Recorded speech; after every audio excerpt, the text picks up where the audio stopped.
स्वागत है आपका हमारे चैनल स्कोर फार्मा क्लासेस में। आप लोग थंबनेल देखकर समझ गए होंगे इसमें जो लिखा है स्कोर की गारंटी। तो स्कोर की गारंटी हम लोग देंगे, बस खाली आपको समझना होगा, पढ़ना होगा और जो ट्रिक बताएंगे उस ट्रिक को आपको फॉलो करना होगा। तो आज हम लोग शुरू करेंगे B pharma 4th semester pharmacognosy and phytochemistry subject के बारे में। इसमें हम लोग देखेंगे डेफिनेशन वगैरह, क्या क्या डेफिनेशन है, क्या हिस्ट्री है और क्या स्कोप है। तो यहाँ पे हमारे चैनल से आप जुड़ सकते हैं, हमारे चैनल को सपोर्ट कर सकते हैं, सब्सक्राइब कर सकते हैं, लाइक कर सकते हैं, कमेंट कर सकते हैं और इसमें हम क्या अपडेट कर सकते हैं। तो सबसे पहले हम लोग यहाँ पे जैसे कि हमारे थंबनेल में लिखा हुआ है स्कोर की गारंटी, तो हम आपको बताएंगे कैसे आपको स्कोर जो है प्राप्त कर सकते हैं एग्ज़ाम में। तो सबसे पहले हम लोग डेफिनेशन देखेंगे कि जो फार्माकोग्नोसी है 2 वर्ड से मिलकर बना होता है। फार्माकोग्नोसी 2 वर्ड से मिलकर बना है, जो कि एक ग्रीक वर्ड होता है। इसका आपका फार्माकोन, यहाँ पे आप लोग देखेंगे कि फार्माकोन का मतलब मीन्स होता है ड्रग या तो मेडिसिन। इसके बाद जो ग्नोसिस का मतलब होता है आपका नॉलेज, मतलब ड्रग का नॉलेज। यहाँ पे आगे हम लोग बढ़ेंगे कि जो इसका ओवरऑल जो मीनिंग निकलता है, यहाँ पे मीनिंग निकलता है तो यहाँ बोल सकते हैं कि नॉलेज ऑफ ड्रग। क्या बोलेंगे? नॉलेज ऑफ ड्रग इसका मीनिंग होता है। इसके बाद अगर सिंपल और इजी लैंग्वेज में बोलें तो फार्माकोग्नोसी में क्या करते हैं हम लोग, जो है ड्रग को ऑब्टेन करते हैं नेचुरल सोर्सेज से, like plant, like animal, like tissue, marine and mineral sources से। और इसके अंदर जो ड्रग होता है, क्रूड ड्रग होता है, वो उसके अंदर एक्टिव कॉन्स्टिट्यूएंट्स कंटेन करता है। मतलब जो ड्रग होगा, जो क्रूड ड्रग होगा, वो एक्टिव कॉन्स्टिट्यूएंट को कंटेन करता है। अब इसका अगर डेफिनेशन देखें, ओवरऑल डेफिनेशन देखें कि इसमें और क्या क्या चीज़ें जो होती हैं फार्माकोग्नोसी में, हम लोग करते क्या हैं। तो it is a objective study of crude drugs from natural sources treated scientifically and it encompasses of knowledge of history, distribution, collection, processing for market and preservation, study of sensory, physical, chemical and structural characters and uses of the crude drug। मतलब हम जो crude drug होते हैं उसके बारे में collection करते हैं, उसका डिस्ट्रीब्यूशन करते हैं, उसका जो प्रोसेसिंग करते हैं फॉर मार्केट एंड उसको प्रिजर्व भी करते हैं, स्टोर करते हैं, ठीक है। और उसकी फिजिकल प्रॉपर्टी के बारे में पढ़ते हैं, केमिकल प्रॉपर्टी के बारे में समझते हैं, उसके स्ट्रक्चर के बारे में पढ़ते हैं और यूज के बारे में हम लोग जो है समझते हैं। तो इसी को क्या बोलते हैं? फार्माकोग्नोसी बोलते हैं। इसके बाद इसका जो हिस्ट्री है, इसकी जो हिस्ट्री है उसको देखेंगे। क्या हिस्ट्री है? सबसे पहले जो हिस्ट्री देखेंगे आपका, जो हिस्ट्री है यहाँ पे आप लोग देख पा रहे होंगे हिस्ट्री। तो हिस्ट्री ऑफ हर्बल मेडिसिन इस ओल्ड सिविलाइजेशन, ओल्ड सिविलाइजेशन मतलब जो हिस्ट्री हमारी फार्माकोग्नोसी की बहुत ही पुरानी सिविलाइजेशन से है, मतलब पुरानी सभ्यता से हमारी इसकी जो इतिहास रहा है, इसका जो इतिहास रहा है। इसके बाद समझेंगे इसमें जैसे कि अलग अलग जो साइंटिस्ट जिन्होंने अपना योगदान दिया है फार्माकोग्नोसी में, जैसे कि आपका documents and many of which are great antiquity, मतलब बहुत ही क्या है, बहुत पुरानी हमारी क्या है संस्कृति है, मतलब क्रूड ड्रग के उपयोग करने की। इसके बाद relevant that plants are use medicinal in China, India, Egypt, Greece long before the beginning of the Christian era. ये क्रिश्चियन ईयर क्या होता है? ईसा मसीह का जन्म के पहले और बाद, that is before Christian era, before इसको जो क्या बोलते हैं बीसी बोलते हैं, और जो बिफोर और आफ्टर के बाद इसको ईडी बोलते हैं। इसके बाद ये देख सकते हैं यहाँ पे कि इन चाइना जो है, in China many medicinal plants has been uses in since 5000 BC। मतलब चाइना है 5000 पहले जो है क्या, इसने बहुत सारे मेडिसिनल प्लांट्स का यूज़ किया है लगभग 5000 BC में। इसके बाद देखेंगे जी old known as the herbal Pen Tsao written by emperor Shen Nung around 3000 BC। मतलब जो सेन नंग एक वैज्ञानिक थे जिन्होंने जो है पेंटसाओ नामक जो उनका बुक है, हर्बल के ऊपर बुक था, उन्होंने बहुत सारे हर्बल्स के बारे में, बहुत कुछ उपयोग के बारे में बताया है कि कौन कौन से हर्बल प्लांट्स होते हैं, उनका किस किस जो है डिजीज के लिए उपयोग कर सकते हैं। इसके बाद जो है इन्होंने क्या बताया, it contains 365 drugs, one for each day of the year.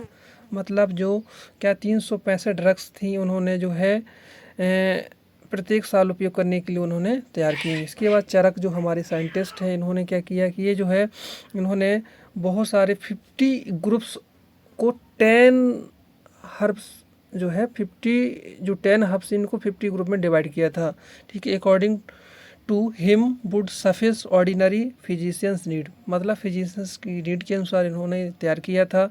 इसके बाद आगे हम लोग बढ़ेंगे। सुश्रुत आए थे। सुश्रुत क्या इन्होंने किया कि arrange 760 herbs in 7 distinct sets based on some of their common properties, मतलब इन्होंने ड्रग की प्रॉपर्टीज की जो है 7 सेट में इन्होंने कन्वर्ट किया कितनी 760 हर्ब को। इसके बाद जो है large portions of the Indian population even today depends on the Indian system of medicine Ayurveda ancient science of life, मतलब जो हमारी लार्ज पॉपुलेशन इंडियन पॉपुलेशन थी इवन जो आज भी डिपेंड करती है हमारे इंडियन सिस्टम ऑफ मेडिसिन जो कि आपका आयुर्वेदा है। इसके बाद जो है well known as treatise in Ayurveda are Charaka Samhita and Sushruta संहिता।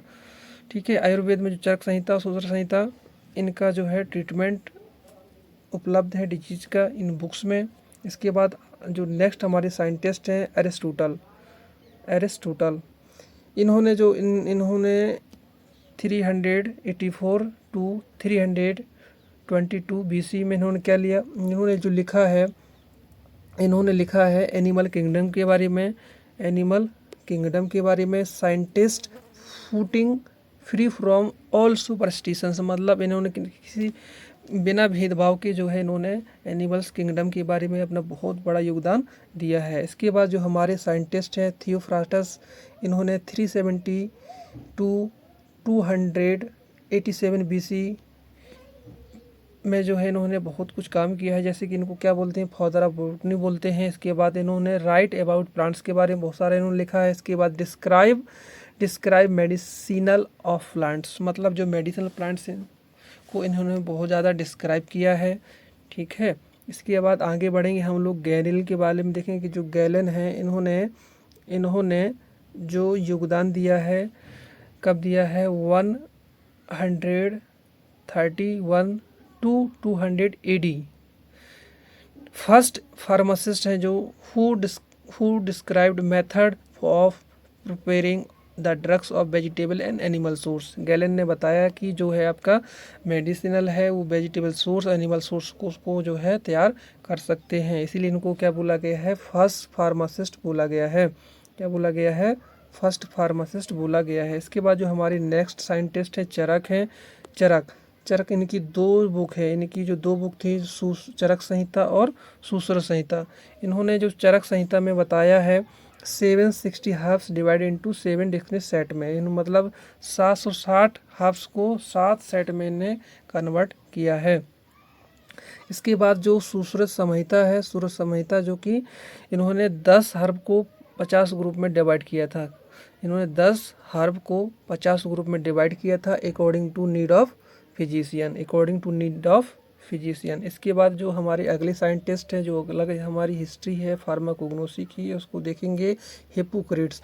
इन्होंने जो 460 से 360 BC में फादर ऑफ इनको मेडिसिन बोलते हैं, given big contribution in medicine, इन्होंने बहुत बड़ा योगदान दिया है मेडिसिन में। इसके बाद है स्यूडेलिनियस जो कि इनका योगदान रहा है 1707 से 1778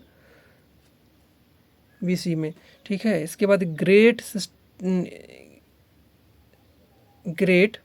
सिस्टमेटिस्ट classified the plants and introduce the system of naming the plants known as the binomial. यहाँ पे आप लोग देखेंगे कि यहाँ पे BC नहीं आएगा। ठीक है, यहाँ पे 1707 से मतलब आपका ये ईसा पूर्व आ जाएगा। ठीक है, यहाँ पे BC नहीं आएगा, यहाँ पे इसको करेक्ट कर लेंगे हम लोग स्यूडेलिनियस 1707 से 1778 ईसा पूर्व। ठीक है, इसके बाद यहाँ पे देखेंगे यहाँ आगे हम लोग बढ़ते हैं। स्कोप ऑफ जो है इन्होंने क्या दिया था, इन्होंने जो स्यूडेलिनियस ने दिया है दुई नाम पद्धति, मतलब बायोनेमियल, मतलब एक आपका हिंदी नेम, दूसरा आपका बॉटनिकल नेम। प्लांट या एनिमल का जो है 2 ही नाम हो सकते हैं। पहला आपका नाम होगा क्या पहला जो नाम होगा, पहला नाम होगा, एक तो पहला नाम होगा बोटेनिकल, दूसरा नाम होगा हिंदी नेम, हिंदी नेम। ठीक है। इसके बाद हम लोग स्कोप ऑफ फार्माकोग्नोसी के बारे में समझेंगे, क्या क्या स्कोप होते हैं फार्माकोग्नोसी के। क्या हो गया? इसके बाद जो देखेंगे कि स्कोप ऑफ फार्माकोग्नोसी, फार्माकोग्नोसी का स्कोप क्या है, क्या योगदान है फार्माकोग्नोसी का, क्या फार्माकोग्नोसी के माध्यम से क्या क्या हम लोग चीज़ आगे कर सकते हैं, क्या क्या चीज़ें को जो है समझ सकते हैं, क्या क्या जो है आगे इसका स्कोप हो सकता है। तो सबसे पहला जो स्कोप है आपका, सबसे पहला जो स्कोप है यहाँ पे देखेंगे कि आइसोलेशन ऑफ फाइटोकेमिकल्स, मतलब जो फाइटोकेमिकल होते हैं, मतलब प्लांट, फाइटो मतलब प्लांट, केमिकल मतलब जो उसके अंदर केमिकल प्रेजेंट होते हैं। तो प्लांट से हम लोग क्या करते हैं, केमिकल को आइसोलेशन कर सकते हैं, इसमें फार्माकोग्नोसी का योगदान। जैसे alkaloids from the plants of belladonna या रोवल्फिया, ठीक है, कि रोवल्फिया जो क्रूड ड्रग है या जो आपका बेलेडोना क्रूड ड्रग है, इसको हम लोग क्या कर सकते हैं, इस प्लांट से हम लोग एल्कुलेट्स को प्राप्त कर सकते हैं। इसके बाद सेकंड जो स्कोप है आपका structure activity relationship, structure activity relationship मतलब सार को जो है हम लोग जो है ड्रग के स्ट्रक्चर को मॉडिफाई करके, ठीक है, ड्रग की एक्टिविटी को पता कर सकते हैं। ठीक है। तो यहाँ पे जैसे आप लोग देख पा रहे हो एग्जांपल है आपका hypotensive and tranquillising actions of reserpine due to the trimethoxy benzoic acid, मतलब जो आपका ट्राईमेथॉक्सी बेंजोइक एसिड है, इसकी वजह से हमको क्या मिलता है, हाइपोटेंसिव इफेक्ट मिलता है और ट्रैंकुलाइजिंग एक्शंस देखने को मिलता है। तो स्ट्रक्चर एक्टिविटी रिलेशन मतलब स्ट्रक्चर से हमको क्या ड्रग का एक्शन प्राप्त होता है। इसके बाद जो है एफिकेसी प्राप्त होती है। इसके बाद जो देखेंगे नेक्स्ट है आपका drug obtain by the partial synthesis of natural product, मतलब कि ड्रग ऑब्टेन बाय पार्शियल मतलब आधा सिंथेसिस आधा नेचुरल जो है, आधा नेचुरल फॉर्म में उसको आइसोलेट करेंगे, इसके बाद उसको आप थोड़ा बहुत सिंथेसिस करेंगे, इसके बाद जो है उसका यूज़ कर पाएंगे हम लोग। यहाँ पे आप लोग देख पा रहे होंगे कि यहाँ पे देख पा रहे होंगे कि preparation of the steroid hormones from the diosgenin by the acetolysis and further preparation of the cortisone by microbial reactions. इसके बाद जो नेक्स्ट देखेंगे हम लोग कि मतलब आधा आपके यहाँ पे क्या है, आधा आपका सिंथेसिस है और आधा आपका नेचुरल है। तो इस माध्यम से हम लोग ड्रग को जो है प्राप्त करते हैं। ठीक है। इसके बाद जो आपका नेक्स्ट स्कोप है, नेक्स्ट जो स्कोप है यहाँ पे कि natural products as a model for the synthesis of new drugs, मतलब यहाँ पे क्या है कि नेचुरल प्रोडक्ट एज मॉडल की तरह काम करते हैं। जैसे morphine is a models for large number of group of potent drug, मतलब जो पोटेंट ड्रग होती हैं उनकी लार्ज नंबर ऑफ मॉर्फिन मतलब जो मॉर्फिन ड्रग है वो क्या मतलब एक पोटेंट एक मॉडल की तरह काम करेगी जो अदर सिंथेटिक ड्रग है। ठीक है।